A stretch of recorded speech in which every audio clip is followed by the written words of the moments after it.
Hey kids, have you ever had to answer a fill-in-the-blank question? You know, where you have a full sentence, but it doesn't make sense without filling in the blank word? Have you felt that way about God? Maybe you have all this information, but you're missing something? Well, today we're going to be talking about a man that felt that way. And we'll talk about Philip, who helped him out. Let's get started. Philip met the treasurer of Ethiopia. One day, Philip was walking down the road, and God told him to walk up to a carriage which was also on the road. Inside the carriage was a super important guy. He worked for the Queen of Ethiopia and was in charge of all the money. Philip saw him reading the Bible, and he just knew he needed to talk to him about Jesus. I bet Philip was super nervous to talk to a super important guy. The treasurer knew just a little bit about God. From the story, we know the treasurer was returning from worshiping God in Jerusalem. Philip heard him reading the Bible, so he must have known a lot about God, right? Well, not really. Even though he really wanted to pursue God, he didn't know the real story.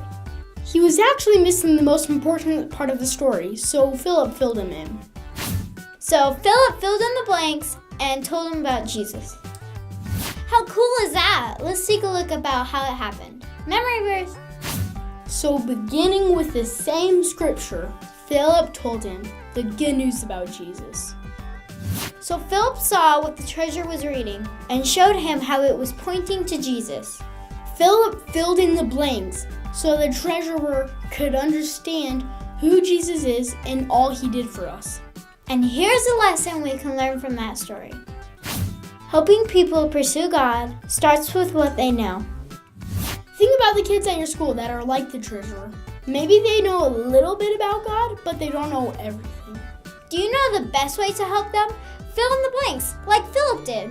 Start with what they already know and help them see how Jesus can fit in that. It might be scary, but think of how scared Philip was. He was talking to a man that worked for the Queen. But he did it, and so can you. So kids, next time when you're talking to your friends about Jesus, be like Philip and fill in the blanks.